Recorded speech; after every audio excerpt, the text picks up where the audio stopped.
So we're on page 72. And I think yesterday what we said is Pshat. Pshat is, Maran is worried about moving of the barrel, so it shouldn't ruin the fermentation.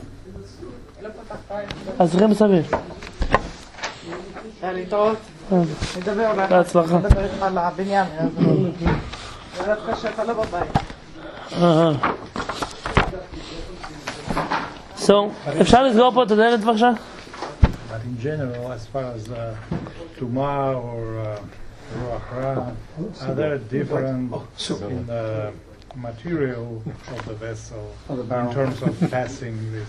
But we can leave the right here. It seems like before Netilat Yadayim there would be a problem, but it seems to... For example, non-Jew touching the wine bottle. What if it's like a wooden vessel? So these are two different... Are there any... These are two different halachot that are incomparable. One has to do with Avodah Zarah, one has to do with Tumah. Two different worlds of discussion. They're not related. What we're afraid about Goy, it's... that he is going to... We believe that your average religious non-Jew is very faithful. Yeah. If he sees nice wine, he's going to donate it to whatever God he believes in. Oh, but today, like on the... That's what we're worried about. Wineries. Yeah. Why, if it's not Murashal, why non-Jew cannot touch it? Because of this. The barrel. Because of cannot this. Take this barrel and carry it. Because of this. Our rabbis... But I'm not convinced you can go like that. Touching is... And I have to have my books in front of me, but touching seems to be moving, not just touching. It's not like, oh, whoops. It's not that. So in the store, anything that's the case it's sealed. It's sealed. If that's sealed, it's okay. If it's just bottle, yeah, you cannot use it. You wouldn't. The whole idea is they would use. It doesn't take it somewhere. I don't understand. What do you mean he doesn't take we it? We worry that he will carry it and dedicate it. He's allowed to move it. He's allowed to move it so long as it's sealed. Once it's open, then it's a problem. As long as it's sealed, then. As long as it's sealed and not broken. Right. This halakha is an interesting halakha. We're not worried about Tuma or anything. No, like that. that's not what we're worried about. Exactly. Stop your UPS man from bringing in the wine when you order. Let's see, but that would be okay. That would be okay. No, don't touch it. So already the question comes up about a non-religious non-Jew. That's true. Or a non-Jew who doesn't believe in idols. These questions already come up. It's not the same status. It doesn't mean you're allowed to drink it still, but different things, or different nafkamino, different consequences with those things. Your status today is different. Not everyone is an idol worshiper anymore. All of us. Right, so we are on page 72. 73. Oh no, 72, you're right, at the top of the page. 72.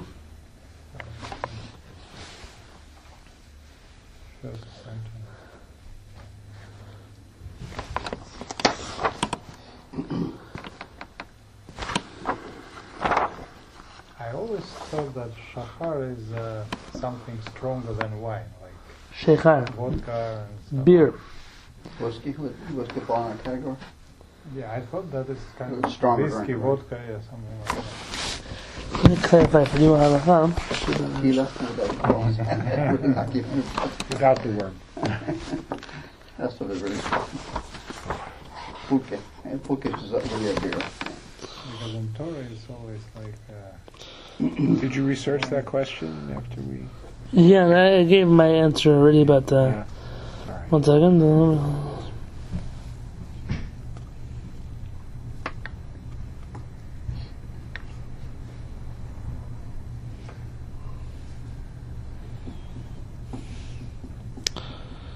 Okay, so we have here, by the way, that's you just brought up here, what did you just mention? What? You just said something. Okay. Oh, Shechar, you said something. Yeah. There's a mistaken halakha. What is mistaken halakha? When people make mistakes in halakha, that's a mistaken halakha. The halakha tells us that if you don't have wine for kiddush on Friday night or Shabbat day, not havdalah, Friday night or Shabbat day, you are allowed to use a substitute that is the national respectable drink of a country, which the Gemara assumes is wine. But there were situations where wine was so super expensive, people didn't drink wine, and therefore some rabbis said, oh, beer. Beer. Okay, why? Because beer is an alcoholic beverage. There were some countries that they only drank beer. That was their beverage. Wine was not so common to be found.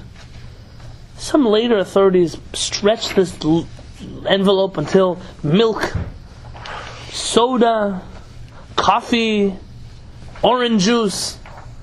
I once saw a guy do kiddush on Coca-Cola. You don't know, and he didn't make it up. He heard it from someone who didn't know anything about anything. The whole idea here is Chamar Medina, the drink of the nation. Today, wine is a beverage that everyone's drinking everywhere here. This is they grow it in this country. They make it in this country. You can buy it in any store in this country. Beer, alcohol, whiskey, vodka. None of these are allowed to make kiddush on them. I know people do it. They're wrong. Even for lunch? Even for lunch. It's a mistake. It's a mistake in reading of halakha. Oh, okay. It's a mistake on halakha. And what about... somebody who makes kiddush. Havdalah you can never do on anything aside from wine. You can't even do it on bread like you could do on Friday night. On Friday night, if you don't have wine, you don't have any alcohol, you do it on bread. You do kiddush on bread. Oh, everyone holds this one? Everybody. But when it comes to other, for example, you somebody make kiddush on vodka, you didn't do kiddush. You can't eat afterwards. Because I've seen that in Hasidic groups. A lot of people, or even lunch. A lot of, not just Hasidim. A lot of people do this. They have beer or their favorite alcohol. Yeah. You cannot do kiddush. Our opinion. I know there are people who argue with me. So what? Pshat halakha. What does halakha say? Wine. It's a readily available. Not here, but we mentioned now about the wine. So it's not in here. It's a readily available beverage in this country. Period. There's no excuse to not. But the idea of alcohol is only because it's more expensive? Or what do you mean? and why it's supposed to be alcohol? What's so special about being alcohol? Wine. The reason for wine is because wine is more important. It's more expensive. Yeah. I mean, the whole halakha is you have to remember Shabbat. You have to say something on Shabbat that reminds you that it's Shabbat. Words. Wine takes on effort. Pomegranate organic juice that is more expensive than wine. So wait, I'll tell you. Our rabbis made a rule. Zochrehu b'dvarim hane'emarim alein. You should say these words, but on wine. Judaism, we do a lot of mitzvot on wine. Brit milah. What does a wine have to do with the Brit milah? But you want to use wine in the Brit milah because it gives the Brit milah importance. It's kind of like when people make a l'chaim. Why don't you make a l'chaim of water? Just not the way people make l'chaims. Wine is what people make l'chaims on. Why pomegranate juice? That's more. So here it's not a matter of price only. It's a matter of chashivut, importance of. So wine is like the most beautiful food that humans make. It's like it takes the most effort. It's like the art. It's like got the highest level of skill required. It's like that's. So now it's a long time, right? So he's right, by the way. That's With the exception of medicine. no, and now he's right. Now listen. If you're not enjoying Listen carefully. Listen carefully to what he's saying. They have T-Rosh in Israel. There's something better than chef in Israel. It's called T-Rosh. Here is why you have rabbis who didn't allow one. The logic that he just used is correct. It's the beverage that it's an art. It's an art, and not just an art. It's a respectable. It's like a very chashuv. You know, you go to the Queen of England and they'll pour you a glass of wine. They're not giving you a glass of organic pomegranate juice. As much as it might be more expensive than wine. There are certain things that are standards. She's not going to drink a shot of whiskey with you. She's going to drink wine with you. It's a very respectable beverage around the world. And therefore, you understand why some rabbis say, white wine, no good for Kiddush. Because white wine, in the wine connoisseur world, red wine is considered the most important. That's why you'll have some rabbis tell you, sweet wine, no good, because sweet wine, if you know anything about wine, is not wine. No, it's like lighter fluid. You know, like that's what they consider people who like wine. You then have mevushal wine. Mevushal wine. Why is it that a non-Jew can touch wine that's boiled? you tell us. It's not as good. Because he would never dare have the audacity to offer his God such a disgusting wine. That's the whole logic behind mevushal wine. There are people who go out of their way to buy mevushal wine. You're not supposed to go out of your way to buy mevushal wine. If he's not going to use it for his, I don't know which god, so why are you using it for your god? Now, yeah, grape juice, it's a joke. It's not even a a respectable beverage. Kids drink grape juice at school. It's not it comes out of a fountain drink in some places. It's not something special. And therefore, even though Maran at the end of the day says pretty much any beverage that comes from grapes, pretty much, is kosher for Kiddush, kosher doesn't mean ideal. Kosher just means, okay, I'm letting you get away with it. It's it's okay to use grape juice, that's okay. But the logic doesn't add up. Quote unquote, of course, calling it non-mevushal already is a problem in a way because it's Makes it sound like exactly. Real wine is by definition non-mevushal. Right. So let's summarize the best wine for Kiddush. Red wine. That's non-mevushal. And not sweet. That's dry. yeah. That's real good wine for Kiddush. Some of us, like me, that'll knock you out halfway through the bracha bar But if you pregig. have someone who's non-Jewish at the table, where you don't know that there's someone who's non-Jewish at the table, So make sure they don't touch the bottle of wine. they can't touch the bottle. What about someone who's in the process of conversion? It's the same thing. It's not anything against them. It's just it's not like it's not a racist rule over here. It's a rule that our rabbis put into play to protect us from idol worship. And if it's wrapped in foil, it's still No, looking at the bottle wouldn't be a problem. That's like a new age Hasidic shtick. And it's only touching the bottle after it's I've open, been in right? houses where they wrap them in Yes, touch while them it's with closed. clothes. I mean, the problem could happen when you're passing around cups on the table. That would be a problem. You have to be smart about it, which is why some people prefer mevushal. Or someone undergoing conversion comes to your house and says, "Here's this beautiful bottle." That's absolutely okay. See, someone who's going through a conversion process, Then- by definition, is saying, "I'm not an idolater." That's what they're saying, right? That's the whole thing. But at the end of the day, our rabbis said you can't dig through people's brains over here and say like this one is that. Rather, someone who's a Jew is a Jew. Someone who's not a Jew is not a Jew. It's not. It has nothing to do with impurifying. There's no such thing. That's a fabrication. It has everything to do with the fact that we respect non-Jews a lot. We believe they're very devout in their faith. And most of the time we're right. It's Jews who like to always be secular and not so into their faith and all those kind of things. What about a Jewish idolater? That would be an absolute problem. A Jewish idolater, very nice. A Jewish idolater Someone who's in like R.A. Kirshner. would touch your wine. You wouldn't be allowed to drink it. Can't let you do it. Or Jews for Jesus, one of those. Right. Oh yeah, very nice. A Jew for Jesus would make your wine. It's like Yeah, Derek. Nezach. It's like you're telling us like the fifth volume of Shulchan Aruch. It's common sense. Yes. You have to use your brain about these things. It's like it's common sense on the play, but there's still halachic principles. You're right. For example, Muslims are not technically idolaters, which is why according to right, you could argue maybe according to the Ben Ish Chai, he says that Muslims, if they touch the wine, you can no longer drink it, but it doesn't invalidate it for other uses such as selling it. A Jew can't have a business where he sells crosses, which is he might, but you can't have such a business. You can't sell things that are used for idol worship. But because the Muslim is not an idolater, he touches the wine, you can drink it, but you are allowed to sell it because it's not considered idolatrous wine. But you opened the bottle already. Doesn't make a difference. You can receive pleasure, benefit from it, but not actual. But you wouldn't sell a bottle of wine you open. In the olden days, I don't think open close was such a big deal. It was a barrel. You're talking about like barrels, vats. Yeah. But now open close is an issue, right? Because like all the UPS guys can touch your bottle, and then all the delivery people can touch your non. It's a problem. Also, no one can touch the non-Mishal bottle even when it's closed. No, not an official. When it's closed, it's okay. Anybody can touch it. Anybody can touch it. It's just when it's open there's a problem. Just like you couldn't make kiddush on a bottle of closed wine, so he can't serve it to his God in a closed bottle.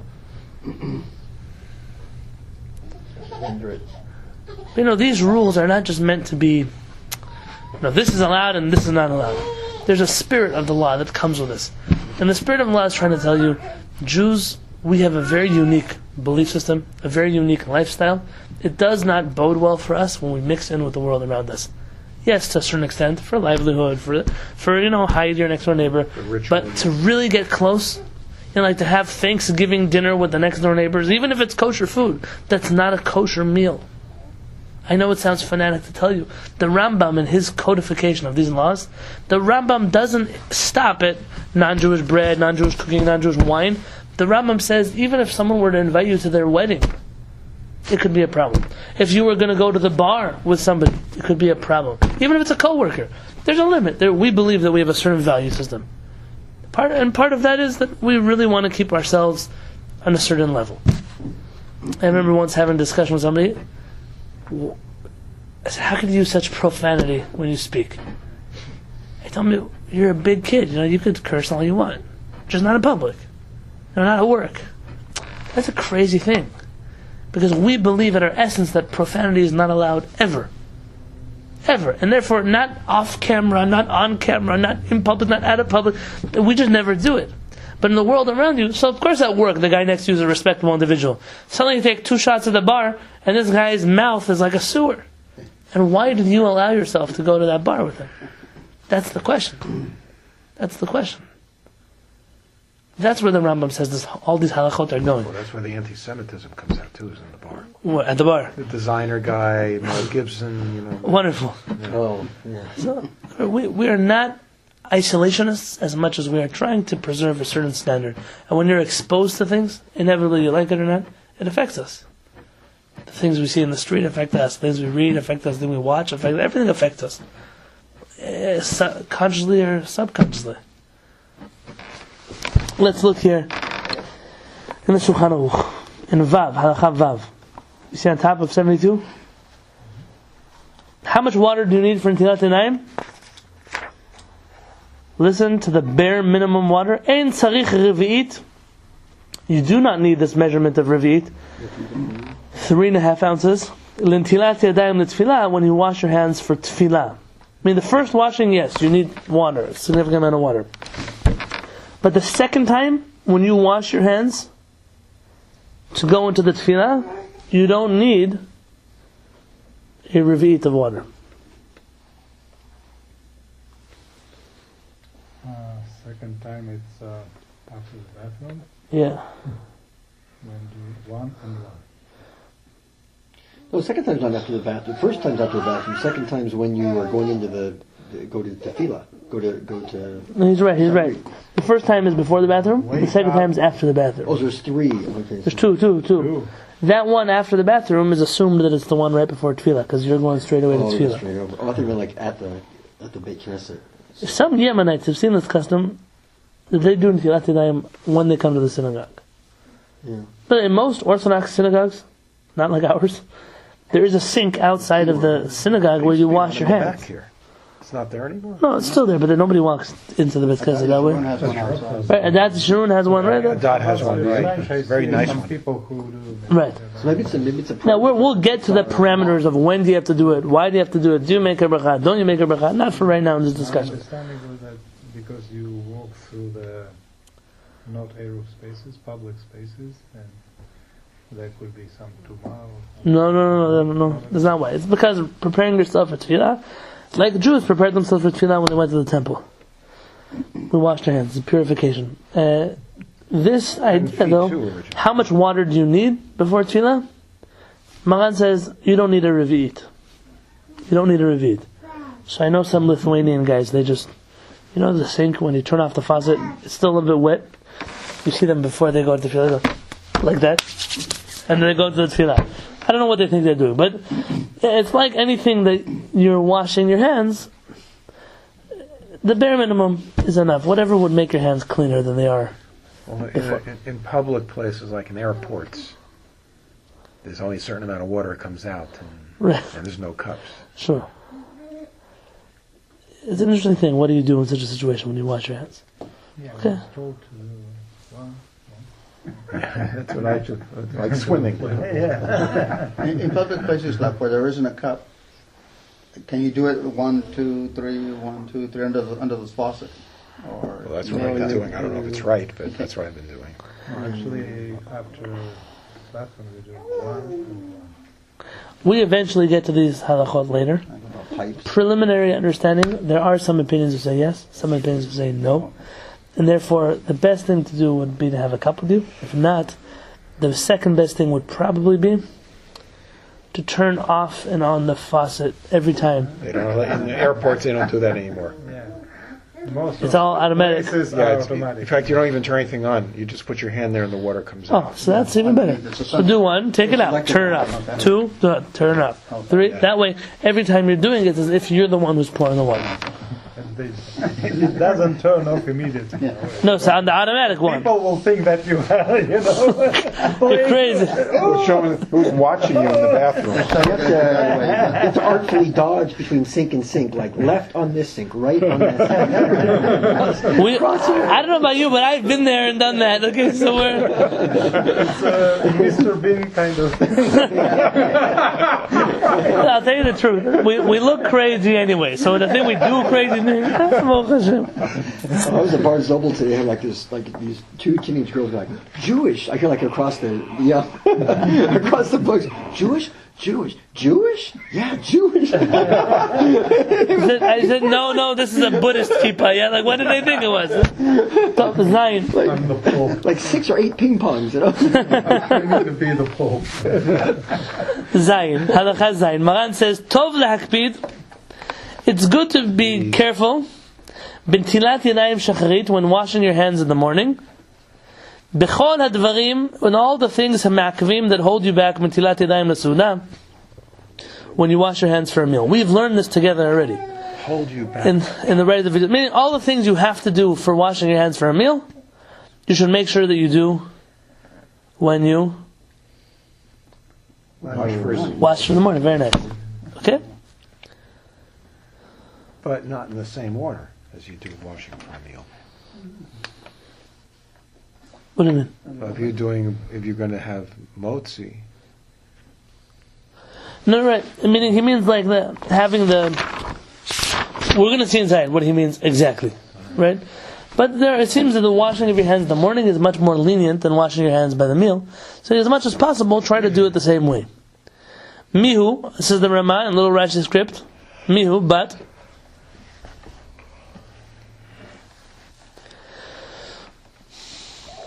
Eino ma'akev, the following doesn't hold you back. I mean, the following isn't a mandatory. Lo kli, not the cup. V'lo koach gavra, and that which you normally need is koach gavra, is your koach, strength of gavra, of a human. Normally you need a human to be the one pouring the water on your hands. V'lo shaar dvarim, and not other things, hapsulim b'ntilat yadayim, b'ntilat ha'seudah, when you wash your hands for a meal.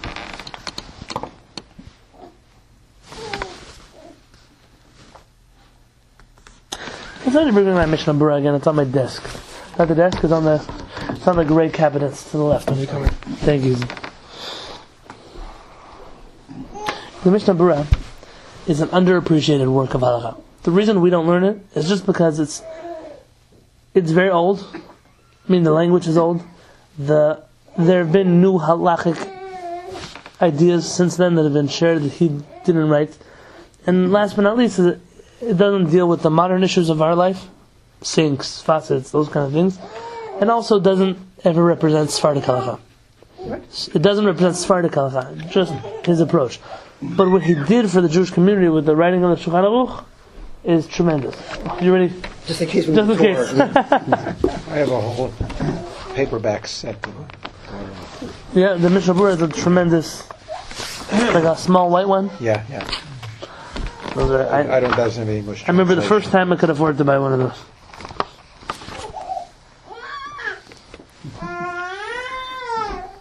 Good lungs. You got 2 parents who don't stop talking, so.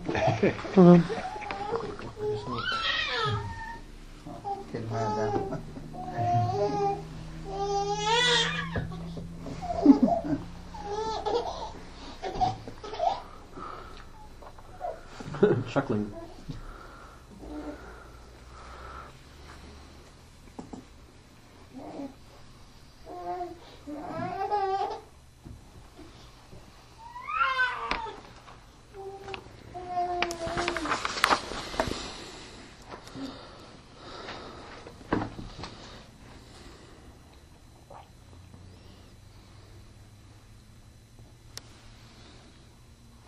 good notes when I was younger. Yeah? It's good to see.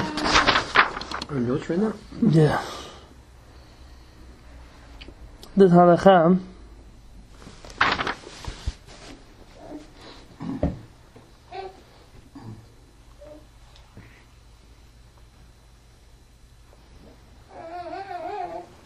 Do you remember when we said before, seemingly the opposite of this?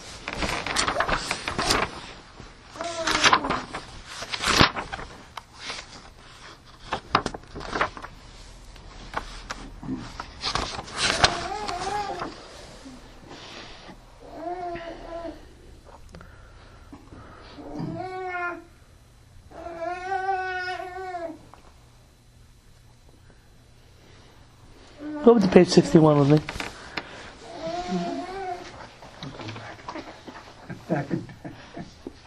I don't know why he chose to write these things out of, not mine, Rabbi David said, out of order. On page 60, we said in the halakha bra, tov lakpid, it's good to be careful with all the things that we are careful about by washing your hands for a meal. Like using a cup that doesn't have a hole in it, I don't know if you saw that in your notes, and make sure you use a revit of water. Using clean water that didn't change its color, that it wasn't used for work. I was wondering what the difference is here. Right? And then we said, especially going to the Zohar, that these things actually hold you back. But if you can't, you don't have that, you just have water or you don't have a cup or any of those things, you can still wash your hands, you can still pray with them, but you should not make the bracha, because safek brachot akel, because we're in doubt as to when to make a blessing.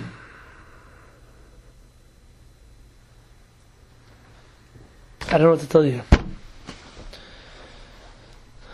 Maran says it's good to be careful about all these things. When you say it's good to be careful about something, does that mean you have to? No, it's a recommendation. No, so let's say you don't. Maran says you would use whatever water you have, but let me ask you this question. Will you make a bracha according to Maran? Probably not. I remember us having this problem last time. Yeah, you said basically we kind of reconcile by saying like just because you're not saying a blessing doesn't mean you're not doing a mitzvah. You're definitely doing a mitzvah. You're just not, you're not saying the blessing.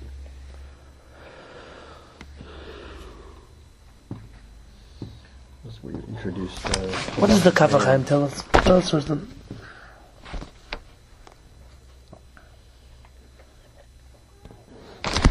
According to the Mishnah Berurah, the Mishnah Berurah says that according to Maran you would make a bracha. When Maran says tov, it's good to be careful, that means that if you can't be careful, you still do it with making a bracha. The Kaf HaChaim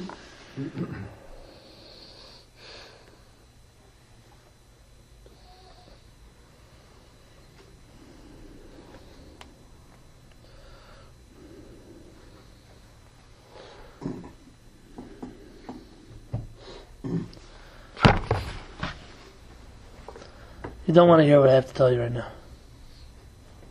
It's okay.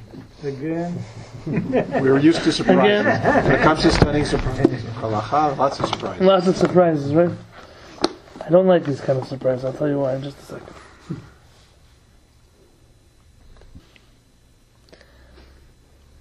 This is called when Sfaradim pretend to be Sfaradim. This is my critique on the Sfaradim. I'm always bashing Ashkenazim.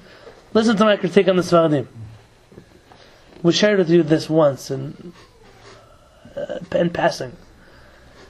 We tell the whole world we follow Maran. Maran doesn't make a difference. 1,000 people against Maran, we follow Maran, and we lie to everybody in their face. Because when Maran tells us to make a blessing on something, and 2 people argue with Maran, we don't make the blessing. Because of a rule called Sabal. Remember this rule? Safek, brachot lakel. When you are in doubt as to when to make a blessing, then you don't make the blessing. But why in the world would you say Sabal against Maran? Maran is not in doubt. Maran is for sure you need to make a blessing. Because the Sfaradim are petrified. Every rule has an exception, too. Right, but it doesn't have to have an exception. Just every rule has an exception. Sfaradim are petrified of violating one of the 10 commandments, which is Safek brachot lakel. Not Safek brachot lakel. Not to say Hashem's name in vain. And so if according to Maran you make the blessing, but two other people say you don't make the blessing, so why would you stick your head in the middle of an argument between big rabbis and say, make the blessing? Just skip it. Then you won't violate one of the 10 commandments. Seemingly their loyalty is to the 10 commandments over Maran. That would make sense. Makes sense. Very often Sfaradim don't make blessings on things, even though Maran says to make a blessing, because they're afraid of the two people who argue with Maran. That rule angers me very much. Because what happened to following Maran? And I'm sure the laws of not taking Hashem's name in vain are quite complex in themselves. Yeah, but Maran himself seems to know those laws and say you still make the blessing. But we I'm not saying there's no such thing as an exception to Maran. There are times we have exceptions to Maran. Maran says something, the Jewish custom was different than him. Okay, Maran says himself you don't have to follow him. But to end up with a rule like this. Right, but to end up with very nice, and that's what it is. To end up with a rule that in certain situations you just don't follow Maran as a rule. What does Rabbi Peretz say about this? Rabbi Peretz doesn't like this rule. Rabbi Peretz says that most of the time when Maran says to make a blessing, it makes sense why Maran says to make a blessing, and nothing will happen to you if you follow Maran. The rest of the Sfaradim don't like this rule, which is why that Mishnah Berurah here is saying Maran says to make the blessing, and the Sfaradim don't even want to tell you that because they're afraid you're going to make the blessing. Have you read the Ben Ish Chai on this? He is even worse. I love the Ben Ish Chai, but he's so careful not to make blessings in vain. If it was up to the Sfaradim, they'd never say blessings. It's kind of a humility, no? Sure, I'm not against the Sfaradim. I know you're not. But it's like a, it's like suddenly we became very cautious and respectful of Hashem's name, and we don't want to take any chances. But on the other hand, suddenly we became Ashkenazi, which is that we're worrying about opinions that don't need to worry us. The Ashkenazim are the kings of taking two opinions and not wanting to decide between the two of them. Like I'm eating rice. Like with everything. The Sfaradim, though. So we don't ever eat rice unless we eat bread. Well, that's purely a Chabad thing. Yeah, really? Yeah, nobody else does that. And I don't even know why. I don't know where that came from. I'm not arguing with it, but rice. On rice?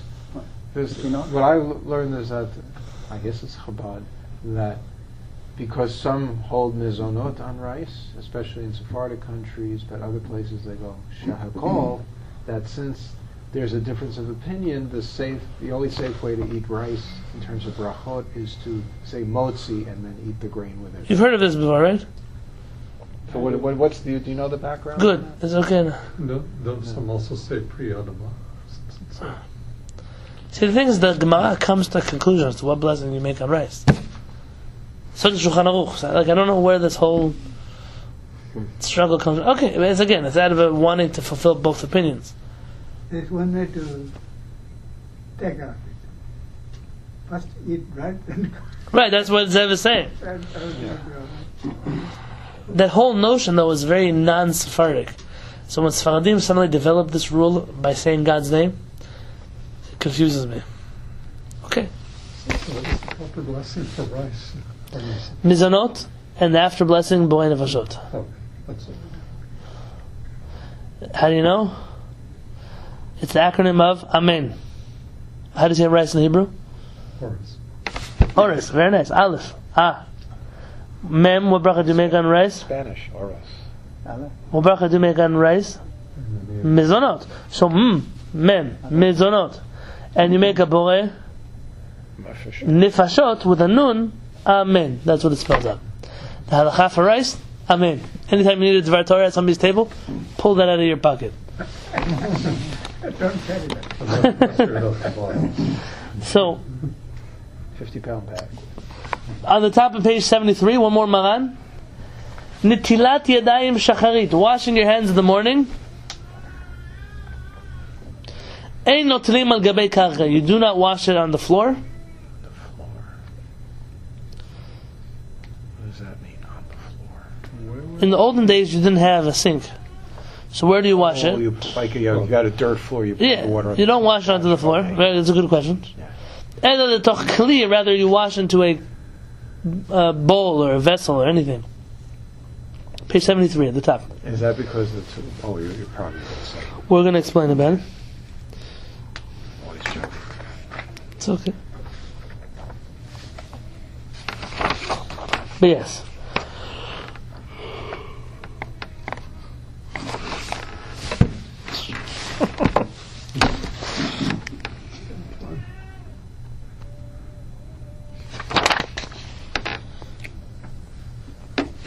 The whole reason about this is because of ruach ra.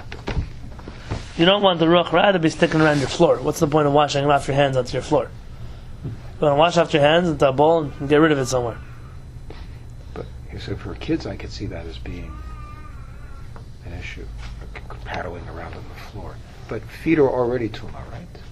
Good, that's a good point. And if you walk around, But still, you don't want it floating around your house. Feet are not tameh on the level that this water is. This water is like pure tuma. As you're going to see, let's actually look to the top of the next page.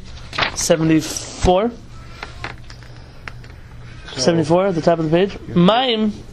You forgive me then if I mention about the Jews who spit during Aleinu onto the floor in terms of walking on it or...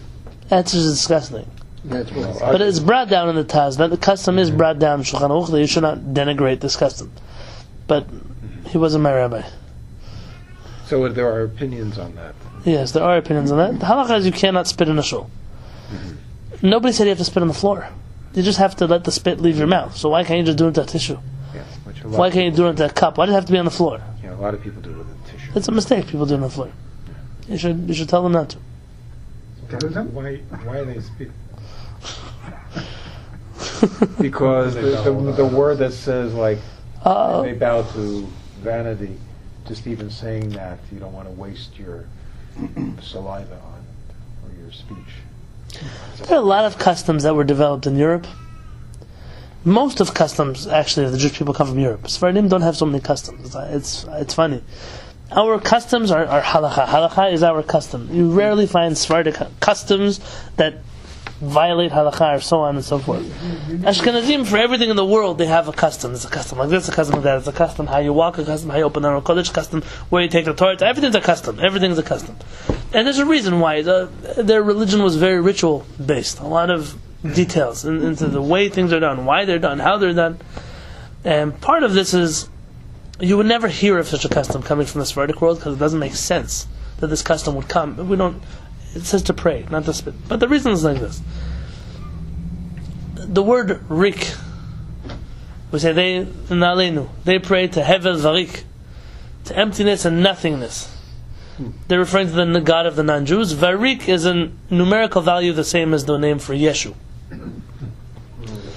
And so the early Jewish guy who sold his soul to the Catholic Church came up with the conclusion that that's why the Jews say varik. It's meant to degrade Yeshu. Because spit, or emptiness, they're both the same word, also is the same numerical value of Yeshu, right? So Yeshu, Varik or varik? I don't know. You have to do the math. And so therefore, if you look in most Ashkenazi Sidurim, the sentence is even cut out. Right. Right? Chabad doesn't even have it in the Siddur. Ashkenaz, they have in parentheses inside of the Siddur. The Sfaradim, it was never taken out of our Siddur because our Siddur was never censored by the Catholic Church. The ironic thing is today there are Jews who refuse to say the sentence because it's against their tradition to say it. Alright, your tradition then is the tradition of the Catholic Church. Right? Because they're the ones who took it out. Took it out, yeah. You know, but we've been doing it for 500 years. I understand, but 600 years ago, they said the sentence. So did your grandparents. Until the Catholic Church took it out. It's an incredible thing. Jews we are amazing beings. It's like a whole new level of special. And because of that, some have a custom. It's actually not the reason why they spit. The reason why they spit is when you say that they pray to gods of emptiness and nothingness, or who cannot help them. And then we say, Vanachnu, and then we pray to God. So some have a custom, how could you speak about Hashem with the same spit in your mouth that you spoke about idols? And so they have a custom to get rid of that spit from their mouth. I'll tell you the truth, I don't know why you can't just swallow. Just wonderful. What about your tongue? Yeah, that's How can you use same tongue? So the Shulchan Aruch says you're not allowed to spit in a synagogue. The Taz over there says don't degrade these Jews around this custom because they're doing it only in an attempt to do a Kiddush Hashem. And so I'll tell you, Kiddush Hashem means like, okay, so they'll say this is your custom. So go like this. Keep moving. But sometimes it becomes like, onto the floor. And then the more religious you are, like the more, you go to the front of the room and you go, and then you come to Bet Knesset and there's little dots all over the floor of the Bet Knesset. Targets and spittoons. It's incredible. It's an incredible thing.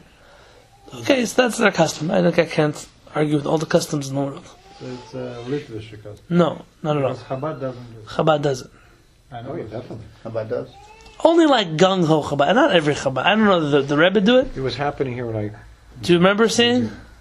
What's happening? I learned about the custom when I prayed with Chabad. They're the ones who taught me about this Rabbi custom. agreed with me and he stopped the custom. Oh wow! Because I said health department, all that, and his kids on the floor. So Remember? he stopped it because there were few people. I watched it closely, but We should ask somebody. But We were doing it here. Listen, it's not just Chabad. There are other groups that do it also. somebody But in Crown Heights, they would say Rabbi did it. if you ask, Yeah, but it doesn't mean he did it. But It's hard to imagine him doing I it. don't remember seeing him doing it. well, that might have been the genius. Is that he didn't do it on the floor? He didn't do a napkin. Who knows? In any case, it's not just Chabad, and the Taz says not to mock the customs. I'm not mocking the He customs. Just did get a napkin. he did. Yeah.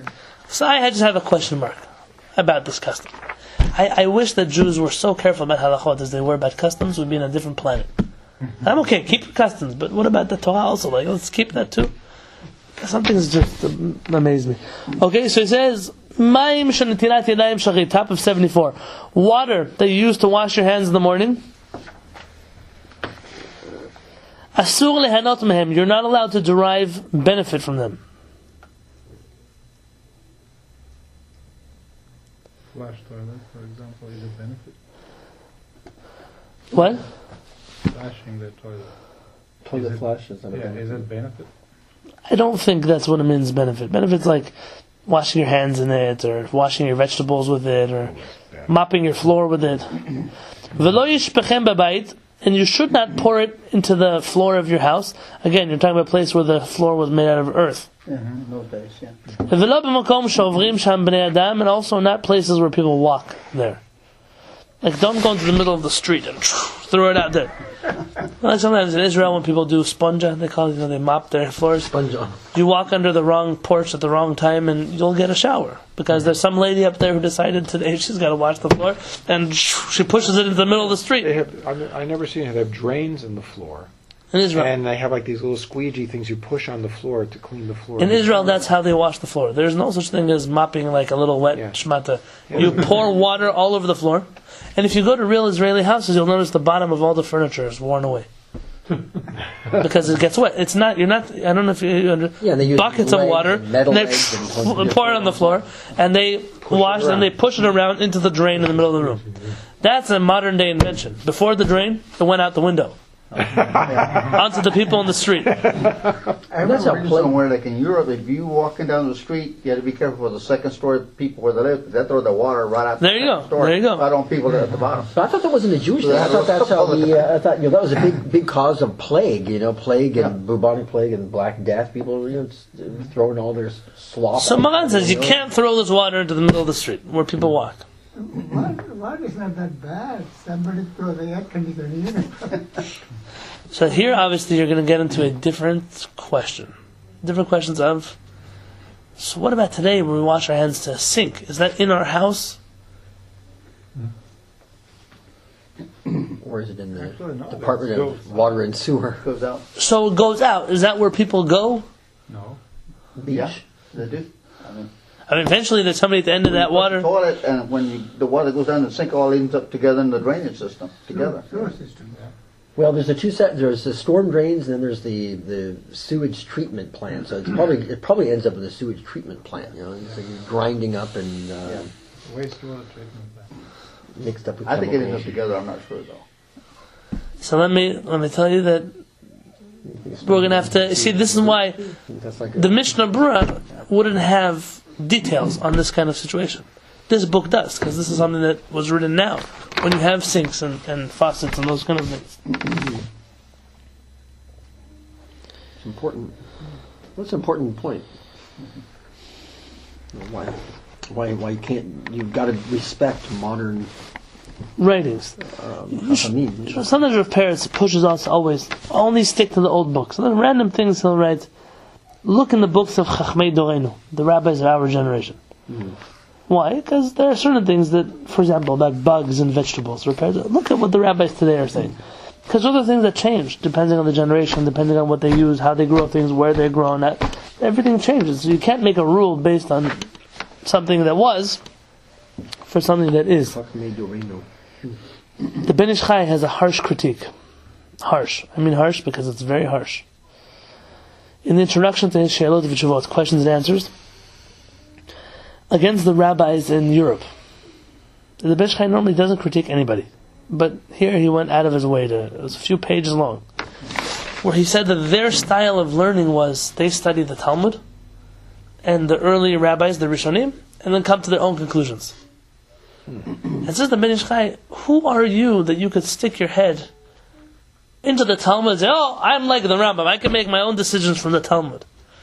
Says the Ben Ish Chai, but you have 2,000 years of Jewish literature you have to go through first. And the Ben Ish Chai says that Hashem is my witness that when I teach Halacha, I go through the Mishnah and the Talmud and the Rishonim and the Achronim and the Achronim and even the rabbis who are alive today who are younger than me, he says. Because for me it's very important to know everything that's been put out there before I make a decision. And you should know, unfortunately, the reason why it's so easy for Sfaradim to say, oh, we all do like this, we all do like that, we all do a third thing, is because really there's no wiggle room. Our rabbis didn't view themselves as big enough to go into the Talmud and come up with their own rules based on Talmudic teachings. In Europe, that's not true. Every rabbi had his own approach, his own understanding, his own interpretation, his own view, in his own way, and that's where you have thousands of different customs that come from. And if you would only pledged allegiance to the books along of history, you would have never come to that many conclusions. Is that related at all back to the story of where Moshe Rabbeinu was shown the future and he saw Rabbi Akiva coming up with laws upon laws out of the crowns on the letters? Definitely is related to it. Definitely is related to it. I mean, that notion of Talmidei Chachamim to do that, yeah. Rabbi Nachman of Breslov student, Rabbi Yonatan, asked him once, all these little teachings that we say in the writings of our rabbis, like every new Rebbe came up with a new teaching. He said, did the rabbis in the Talmud actually know that that's what, like in their Ruach HaKodesh, did they know that Rabbi Nachman of Breslov was going to twist around my words to say X, Y, or Z? Said Rabbi Nachman, that's a great question. He said, no, they didn't know. But Hashem gave them Ruach HaKodesh enough to use words that left room for interpretation. So there's what to be said, that I'm not telling you here that they knew everything that was going to, rather, there's a way, there's a methodology to know how things are learned, where we learn things. Today, by the way, this is not an Ashkenazi Sephardi divide. There are two camps of rabbis, those who are presumptuous and those who aren't. And those who aren't, they like to go through sources. You give sources for what you're saying. Prove what you're saying. Don't just throw it out of your hat and expect me to believe it. It's important, these things, to collect information. It's a very big problem in Bali Tshuva land. So it's a problem in everywhere land, believe it or not. I mean, I'll tell you, one of the nicest things I enjoy about reading the teachings of the Lubavitcher Rebbe in the Parsha. Did you ever learn the Sichot of the Lubavitcher Rebbe? You should learn them in English. You have to. What can you do? You should learn them in Hebrew. The Lubavitcher Rebbe is like an encyclopedia. If you look at his sources, dozens and dozens and dozens and dozens and dozens of sources for everything he says. People who are living in his generation, the Lubavitcher Rebbe sometimes quotes Rabbi Ovadia Yosef. There's a famous Sikha, the Lubavitcher Rebbe writes there, I'm going to give an answer, but this is not the truth. The Rebbe says, if you want the truth in Halacha, you should look up the writings of Hagaon Rabbi Ovadia Yosef. That's what he writes. And then he goes to argue with Rabbi Ovadia Yosef. Not argue, but he believed you should act differently. That's a person who was familiar with many, many works. Then when you read his words, you understand, wow, that's impressive. Because he formed an opinion while being aware of all these different opinions that lived before him, while and after him. It's an important thing to do. It's an important thing to know. Rabbi Ovadia Yosef was famous for the same thing. It's a good thing. Other people who don't, they're presumptuous. They wake up in the morning and they came up with their own halachic opinion. Who are you? I respect you, but who are you? It's a thing, something to think about.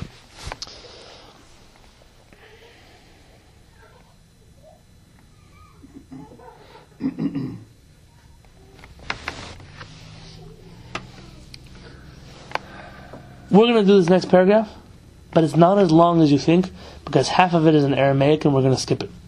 We're going to skip to the Hebrew translation. Okay? 73.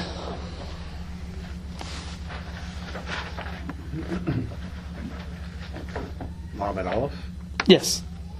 Lamed Aleph. Ein notlim yadayim shacharit. We don't wash our hands in the morning. Ela letoch kli, except for into a cup. I mean, you have to wash your hands into a vessel, into a bowl, into something.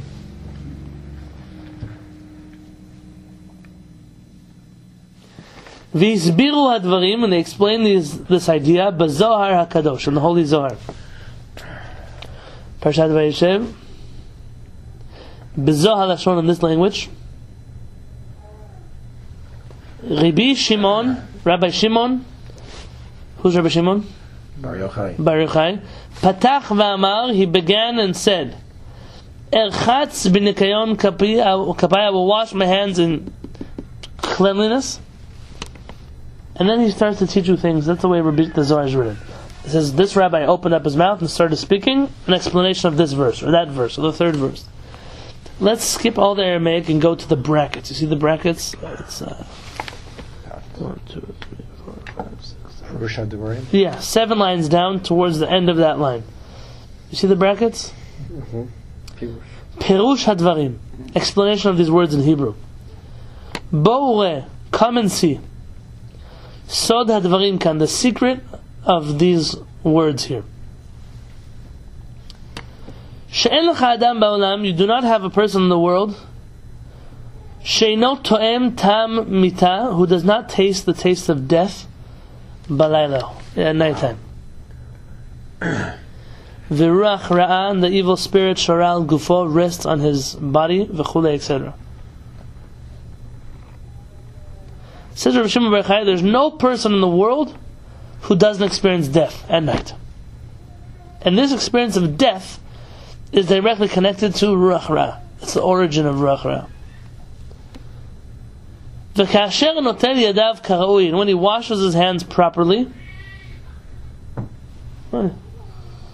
mitkadesh, he becomes holy. V'nikra, and he's called kadosh, holy.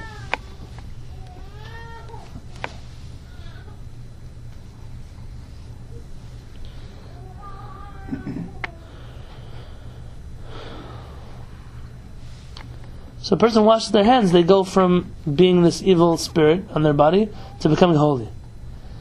V'ha'ach tzarich nitkadesh, and how do you become holy? This is what the Zohar says. The Zohar, as you know, I'm going to give you a preface. Everything in Kabbalah is based on opposites. Holy and not holy, evil, good, dark, light, everything davar v'hipuchot, yetzer hara, yetzer tov, night, day, everything is opposite. And somewhere where those two opposites connect, again, that's where you find the holiness. So you're going to see a similar concept here in the Zohar. I'm not an expert in Zohar, so bear with me. Tzarich, you must have shi'eh kli echad, that you have one vessel lemata, down below. V'kli echad, and one vessel lemala. Where? If you have one vessel down below, where are you going to have the other vessel? Above, on top. Kadei she'itkadesh, so that it may become holy me'oto kli she'lemala, so you can become holy through the vessel from above. In this case, imagine the cup that you hold to wash your hands with. That's the vessel below. Above. Oh. What's the vessel below? The bowl you'd be washing it into, right? Okay. That's what we're speaking about. So how do you make yourself holy? You have to take the water from the vessel above and pour it on you into the vessel below, so you may become holy from the vessel above. V'akli shelemata, and the vessel down below, that the water is poured into, lachar shnotel yadav, after you wash your hands, nishar bezumato, it stays in its impurity, meaning it's impure. The vessel down below becomes impure. V'yotzeh, and it comes out, shekli echad mekabel hatuma, one vessel receives the tuma, the impurity, but if the one receives impurity, what does the top one receive? Very nice. V'kli sheni mekabel hagdusha, and the other vessel receives holiness. Meaning here in the Zohar, it's not enough to have a cup to wash your hands with. You have to have another vessel to receive the tumah.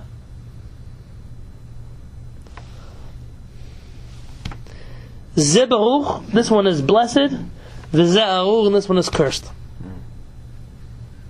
So it's not your hands that became kedusha; it's the vessel. No, very nice. The kedusha went into the vessel and onto your hands. Off your hands, yeah.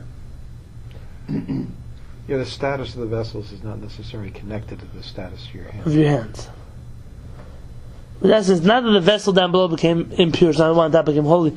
Or the vessel on top is holy because it makes your hands holy.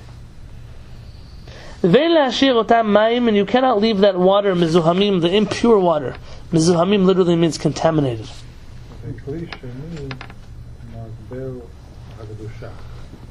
It receives the kedusha. Yeah, it becomes holy, it's true. But So it becomes holy. And that's why your hands become holy. Because you're pouring the holiness onto your hands, and the tumah that was on your hands is going down into the vessel below.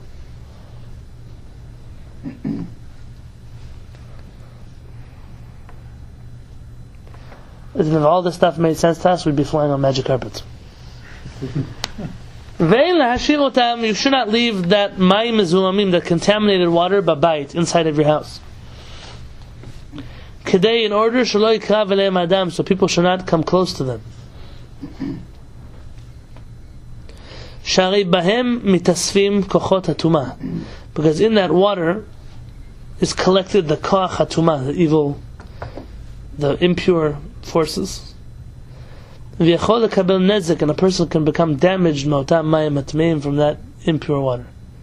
That water becomes the status of tuma, which is dangerous for a person. So you keep both vessels out of house? No, the one you wash with, you can always keep. That's kedusha. The one you washed into has to be, the water has to be gotten rid of it. Yeah, so these ideas, like these people that have these, the little bowls like close to their bed, so they don't have to go walk to the bathroom. Like we talked about this a while ago. And they're usually what they do is if they pour the first vessel out, you hear they what? just like stick it in the. Oh, I was waiting for you to say that. You hear what he drop said? it in the bowl. They then take that holy cup and put it inside of the impure water. Right. They contaminate the above vessel. Now, halachically, does that hold you back from anything? No. You're done. But the whole reason here of the two vessels is api Kabbalah, so then at least follow what the Kabbalah is telling you. Let's say you're camping out and you're by a stream. You have a cup. You can't just take water from the stream onto your hands and let it We're flow going to down learn the these halachot. That's an important question. It's an important question. So we're keeping us on our toes, stream. I just... Le'or ha'amur, in light of all of the above, yesh lilmod, one you should learn, shen lishtamesh b'mayim, you should not use this water, shnatlu b'hem yadayim shacharit, which you use to wash your hands in the morning. You shouldn't use them for anything. Ve'in la'ashiram b'beito, you shouldn't leave them inside of your house, or b'shar mekomot, or really anywhere else, shovrim sham b'nei adam, where people walk by. I remember there were guys in the yeshiva that would take the water out of their room and put the bucket in the hallway. I have to have your ruach ra. You got rid of it for you. Now it's my problem.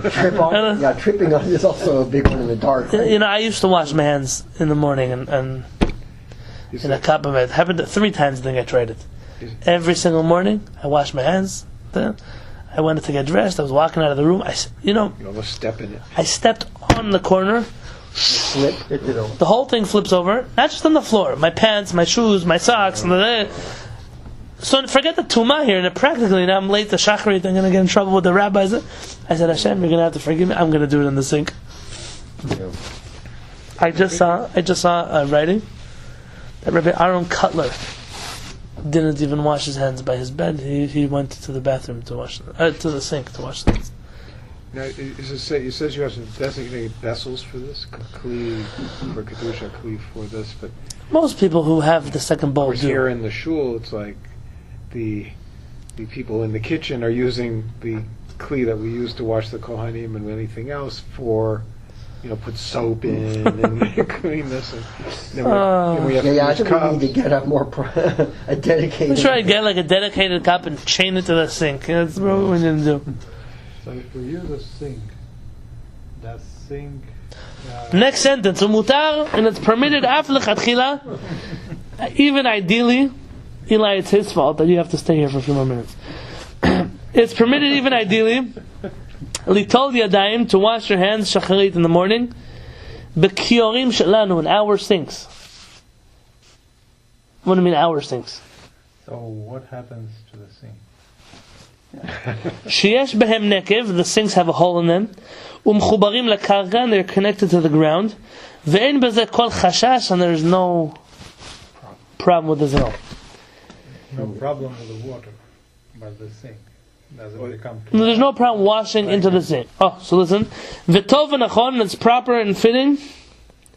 Lishtof hakiyot, to wash the sink, lachar hanitila shacharit, before you wash your hands in the morning. After you wash your hands in the morning.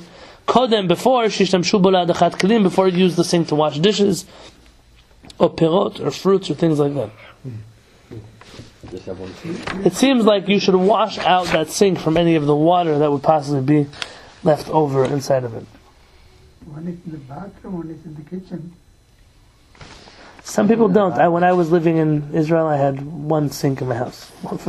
It was the kitchen sink. The bathroom was next to the kitchen. It's a luxury. That's never 5 So we know that you can't wash this on top of the dishes, but it seems to be there's a reason to be strict even about leaving that water in the sink, and people should wash it A out. lot of Shabbats, people are like, they're in a rush to get ready for Shabbat. They have a chance, you can use the dishwasher on Shabbat. Some of the dirty dishes hang around there in the sink, and then you're washing your hands. They're washing their hands onto the sink, onto the dishes. Yes, I see that all the time, everywhere. I believe we're going to speak about that. I believe that we're going to speak about that. If we didn't already speak about it. Didn't we already speak about it? I was told that we're not allowed to use like a diamond. Didn't we already speak about this, no? Put the dishes away. I do it in the bathroom. Like, I don't use the kitchen sink to wash So my when hands. you're washing on bread, you go to the bathroom. Before eating, you mean? Or on a bread meal? I go to the bathroom, wash my hands. Should it be in the kitchen sink or what? Good question. For bread, I'm sure. Should be the kitchen sink? I always do it didn't in know the that. kitchen. I never I wash didn't for know bread. You should almost never wash in the bathroom. That's the best thing possible. Okay, we're going to continue, God willing, Sometimes they don't have a choice. next Their house week. may not have it.